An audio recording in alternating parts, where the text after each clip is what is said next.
سپہر کے 3 بجے ہیں۔ السلام علیکم، یہ ریڈیو پاکستان ہے۔ عرفان شاہین سے خبریں سنیے۔ اہم خبروں کا خلاصہ۔ وزیر اعظم نے تصویراتی اہمیت کے حامل اداروں کے علاوہ دیگر تمام حکومتی ملکیتی اداروں کی نجکاری کا اعلان کیا ہے۔ وزیر اطلاعات نے کہا ہے کہ کسی کو بھی آزاد کشمیر میں افراتفری پھیلانے کی اجازت نہیں دی جائے گی۔ Azad Kashmir joint action committee نے وفاقی حکومت کی طرف سے 23 ارب روپے کے ریلیف پیکج کے اعلان کے بعد ریاست میں اپنا احتجاج ختم کر دیا ہے۔ قومی اسمبلی کو آج بتایا گیا کہ ملک بھر میں بجلی چوری کی نگرانی کے لیے ایک یکساں پالیسی وضع کی جا رہی ہے۔ غزہ میں گزشتہ 24 گھنٹے کے دوران اسرائیلی حملوں میں کم از کم 82 فلسطینی شہید ہو گئے۔ اور پاکستان اور آئرلینڈ کے درمیان تیسرا اور آخری T20 میچ آج ڈبلن میں کھیلا جائے گا۔ خبریں تفصیل کے ساتھ۔ وزیر اعظم شہباز شریف نے تصویراتی ریاستی ملکیتی اداروں کے علاوہ دیگر تمام حکومتی ملکیتی اداروں کی نجکاری کا اعلان کیا ہے۔ آج اسلام آباد میں وزارت نجکاری اور نجکاری کمیشن کے جائزہ اجلاس کی صدارت کرتے ہوئے انہوں نے کہا کہ ماسوائے تصویراتی ریاستی ملکیتی اداروں کے دیگر تمام ریاستی ادارے خواہ و نفع بخش ہوں یا خسارہ زدہ ان کو پرائیویٹائز کیا جائے گا۔ وزیر اعظم نے تمام وفاقی وزراء کو ہدایت کی کہ وہ اس حوالے سے ضروری اقدامات کریں اور نجکاری کمیشن کے ساتھ تعاون کریں۔ شہباز شریف نے کہا کہ حکومت کا کام کاروبار کرنا نہیں بلکہ کاروبار کو یقینی بنانا اور کاروباری ماحول کا قیام ہے۔ انہوں نے Pakistan international air lines company limited کی نجکاری کو ٹی وی پر نشر کرنے اور بولی کے لیے اہم اقدامات کی بھی ہدایت کی۔ دوسرے اداروں کی نجکاری کو بھی براہ راست نشر کیا جائے گا۔ اس موقع پر وزارت نجکاری اور نجکاری کمیشن کی جانب سے نجکاری پروگرام 2024 تا 2029 بھی پیش کیا گیا۔ اطلاعات و نشریات کے وزیر عطا اللہ تارڑا نے کہا ہے کہ وفاقی حکومت نے آزاد کشمیر کے عوام کے مطالبے کے بروقت ازالے کے ذریعے فساد عناصر کی مذموم سازش ناکام بنا دی ہے۔ انہوں نے یہ بات آج پارلیمنٹ ہاؤس اسلام آباد میں امور کشمیر اور گلگت بلتستان کے وزیر امیر مقام کے ہمراہ ایک نیوز کانفرنس سے خطاب کرتے ہوئے کہی۔ وفاقی وزیر نے کہا کہ آٹے پر سبسڈی اور بجلی کے مسئلے کے حوالے سے مطالبات کا ازالہ کرنا حکومت کی طرف سے مؤثر فیصلہ سازی کی مثال ہے۔ انہوں نے کہا کہ ہماری کوششوں کے ثمرات حاصل ہو رہے ہیں، مہنگائی میں کمی اور سرمایہ کاری میں اضافے کے ساتھ ساتھ معاشی اشاریے بہتر ہو رہے ہیں۔ وفاقی وزیر نے کہا کہ بین الاقوامی رپورٹیں ظاہر کر رہی ہیں کہ پاکستان کی معیشت مثبت سمت میں گامزن ہے۔ انہوں نے کہا کہ کسی کو بھی آزاد کشمیر میں افراتفری پھیلانے کی اجازت نہیں دی جائے گی۔ ایک سوال پر وفاقی وزیر نے مظاہرے کے دوران شہید ہونے والے پولیس اہلکار کے غمزدہ خاندانوں سے تعزیت کا اظہار کرتے ہوئے کہا کہ حکومت شہید کے ورثاء کی کفالت کرے گی۔ اس موقع پر گفتگو کرتے ہوئے امیر مقام نے اس مسئلے کے حل کے لیے بروقت نوٹس لینے پر وزیر اعظم شہباز شریف کا شکریہ ادا کیا۔ وفاقی حکومت کی طرف سے 23 ارب روپے کے تاریخی امدادی پیکج کے بعد Azad Kashmir joint action committee نے ریاست میں اپنا احتجاج ختم کر دیا ہے۔ وزیر اعظم شہباز شریف کی طرف سے مسئلے کے فوری حل کی ہدایت کے بعد آزاد کشمیر حکومت نے فوری طور پر آٹے اور بجلی کی قیمتوں میں رعایت کے نوٹیفیکیشن جاری کیے۔ امدادی پیکج کے مطابق آٹے کی فی من قیمت 3100 روپے سے کم کر کے 2000 روپے کر دی گئی ہے۔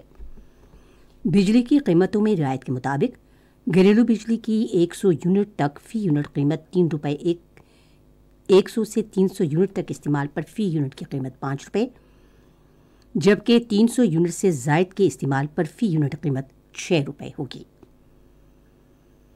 بجلی کے کمرشل استعمال کے لیے 100 سے 300 یونٹ کے لیے بجلی کی فی یونٹ قیمت 10 روپے، جبکہ 300 یونٹ سے زائد بجلی کے استعمال کی قیمت 15 روپے فی یونٹ مقرر کر دی گئی ہے۔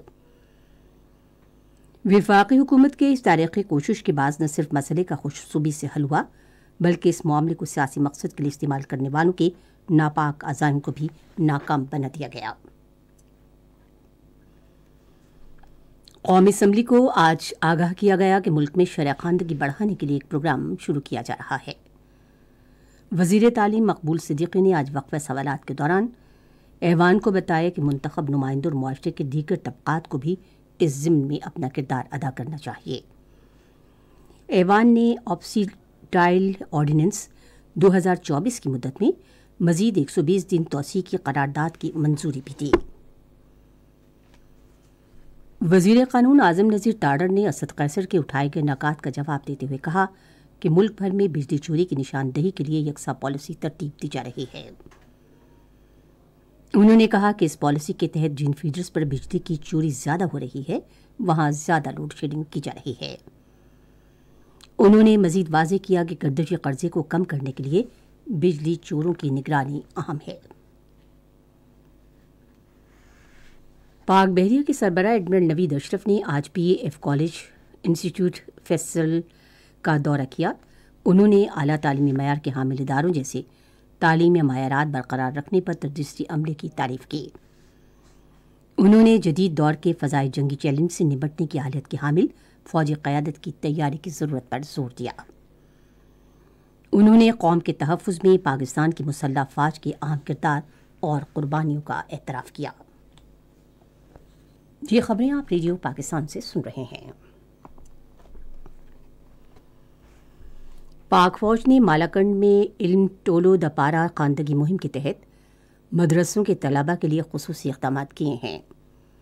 ان میں درگئی میں فنی تربیت کے مرکز کا قیام بھی شامل ہے۔ فنی تربیت کے مرکز میں پہلے مرحلے کے تحت مختلف مدرسوں کے 35 طلباء کمپیوٹر کے کورس میں حصہ لے رہے ہیں۔ ان کورسز میں ویڈیو اور فوٹو ایڈیٹنگ سافٹ ویئر کا استعمال اور ای کامرس شامل ہیں۔ غیر قانونی طور پر بھارت کے زیر قبضہ جموں کشمیر میں کل جماعتی حریت کانفرنس نے بھارتی فورسز کی طرف سے امن پسند رہنماؤں اور کارکنوں کے گھروں پر دن رات کے دوران مارے جانے والے چھاپوں سے پیدا ہونے والی ابتر صورتحال پر گہری تشویش کا اظہار کیا ہے۔ کل جماعتی حریت کانفرنس کے ترجمان ایڈوکیٹ عبدالرشید منہاس نے سری نگر میں جاری ایک بیان میں بھارتی فورسز کی طرف سے رات کے دوران گھروں پر چھاپوں، جائیدادوں کی ضبطی اور بے گناہ نوجوانوں کی گرفتاریوں کی مذمت کی۔ حریت کانفرنس نے اقوام متحدہ پر زور دیا کہ مقبوضہ علاقے میں بگڑتی ہوئی صورتحال کا فوری نوٹس لے۔ غزہ میں گزشتہ 24 گھنٹے کے دوران اسرائیلی حملوں کے نتیجے میں کم سے کم 82 فلسطینی شہید اور 200 سے زائد زخمی ہو گئے۔ غزہ کی وزارت صحت کے مطابق گزشتہ سال 7 اکتوبر سے جاری اسرائیلی جارحیت کے نتیجے میں ہونے والی شہید ہونے والے فلسطینیوں کی تعداد 35,000 سے تجاوز کر گئی ہے اور 82,000 سے زائد زخمی ہوئے ہیں۔ معروف مصنف، کالم نگار، کارٹونسٹ، ٹی وی پروڈیوسر اور انکل سرگم کے کردار کے تخلیق کار فاروق قیصر کی آج 3ری برسی منائی جا رہی ہے۔ فاروق قیصر نے پتلی تماشا، کارٹون اور بچوں کے لیے لکھی گئی دلچسپ کہانیوں کی بدولت بڑی شہرت حاصل کی۔ وہ پتلی شو انکل سرگم کے لیے کافی مشہور تھے، جو 1976 میں بچوں کے ٹی وی شو کلیاں میں متعارف کرایا گیا۔ انہیں آرٹ کے شعبے میں ان کی شاندار خدمات کے اعتراف میں ستارہ امتیاز اور تمغہ حسن کارکردگی سمیت مختلف ایوارڈ سے نوازا گیا۔ وہ 2021 میں آج ہی کے روز اسلام آباد میں انتقال کر گئے۔ پاکستان اور آئرلینڈ کے درمیان تیسرا اور آخری T20 کرکٹ میچ آج ڈبلن میں کھیلا جائے گا۔ میچ پاکستان کے محلی وقت کے مطابق شام 7 بجے شروع ہوگا۔ دونوں ٹیموں کے درمیان سیریز 1-1 سے برابر ہے۔ ریڈیو پاکستان اپنے قومی نشریاتی رابطے پر آج سحر 4:05 پر نعت خواں منیبہ شیخ کی برسی کے حوالے سے خصوصی پروگرام نشر کرے گا۔ محکمہ موسمیات کی پیشگوئی کے مطابق آئندہ 12 گھنٹے کے دوران ملک کے بیشتر حصوں میں موسم زیادہ تر خشک اور گرم، جبکہ وسطی اور جنوبی علاقوں میں درجہ حرارت بتدریج بڑھنے کا امکان ہے۔ آج ریکارڈ کیا گیا بعض بڑے شہروں کا درجہ حرارت کچھ اس طرح سے رہا کہ اسلام آباد اور Peshawar 35 degree centigrade, Lahore 39، Karachi 36، Quetta 30، Gilgit 29، Murree 23، Muzaffarabad 33، سری نگر 23، جموں 37 اور لیہ 13 ڈگری سینٹی گریڈ۔ خاص خبروں کا خلاصہ ایک بار پھر۔ وزیر اعظم نے تصویراتی اہمیت کے حامل اداروں کے علاوہ دیگر تمام حکومتی ملکیتی اداروں کی نجکاری کا اعلان کیا ہے۔ وزیر اطلاعات نے کہا ہے کہ کسی کو بھی آزاد کشمیر میں افراتفری پھیلانے کی اجازت نہیں دی جائے گی۔ Azad Kashmir joint action committee نے وفاقی حکومت کی طرف سے 23 ارب روپے کے ریلیف پیکج کے اعلان کے بعد ریاست میں اپنا احتجاج ختم کر دیا ہے۔ اور پاکستان اور آئرلینڈ کے درمیان تیسرا اور آخری T20 میچ آج ڈبلن میں کھیلا جائے گا۔ خبریں ختم ہوئیں۔ مزید خبروں اور تجزیوں کے لیے ہماری ویب سائٹ ہے radio.chuvi.pk اور فیس بک کے link radio Pakistan news official پر آپ ہماری ان خبروں کی براہ راست ویڈیو اسٹریمنگ بھی ملاحظہ کر سکتے ہیں۔